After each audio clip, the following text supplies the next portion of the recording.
Terima kasih Anda masih bersama kami dalam Seputar Indonesia Pagi. Ya, selamat pagi dan selamat bergabung bagi Anda pemirsa di 18 kota dalam jaringan RCTI di Nusantara. Selamat bergabung kembali dengan Seputar Indonesia Pagi.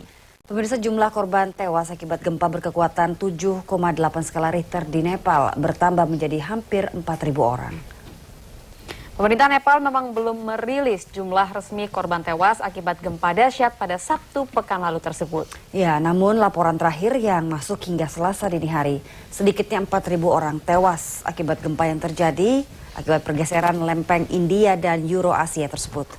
Jumlah korban tewas diperkirakan akan terus bertambah karena masih banyak keluarga yang melaporkan kehilangan anggota keluarga mereka.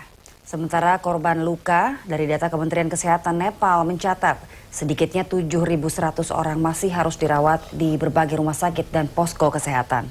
Bantuan kemanusiaan dari berbagai negara diperkirakan mulai berdatangan pada Selasa, termasuk logistik, obat-obatan, tim SAR, dan tim medis. Pemirsa, gempa dahsyat yang mengguncang Nepal dengan kekuatan 7,8 skala Richter merupakan siklus periode 100 tahunan. Hal tersebut terekam dalam studi sejarah dan statistik kegempaan yang terjadi di sejumlah kawasan dalam jalur lempeng India dan Eurasia. Kepala Bidang Pergeseran Tanah dan Kegempaan Pusat Vulkanologi dan Mitigasi Bencana Geologi (PVMBG), Ike Deswantike menjelaskan gempa dahsyat yang terjadi di Nepal pada Sabtu pekan lalu merupakan kegempaan siklus periodik per 100 tahun sekali. Hal tersebut bisa dilacak dari sejarah dan studi statistik kegempaan yang terjadi di kawasan mulai dari Pakistan, Sichuan, China, Nepal, bahkan hingga Indonesia.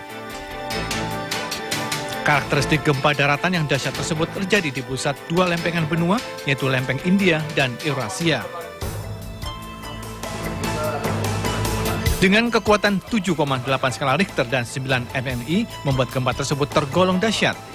Bahkan hal serupa pernah terjadi di Indonesia seperti di daerah Yogyakarta dan Padang, Sumatera Barat. Jadi gempa Nepal itu terjadi di daerah ubduksi ya.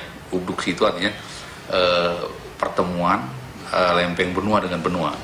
Jadi itu akan menyebabkan pertemuan itu yang dorong karena sama-sama berat, dia akan membentuk pegunungan Himalaya. Itu secara fisik morfologi kita bisa lihat di sana.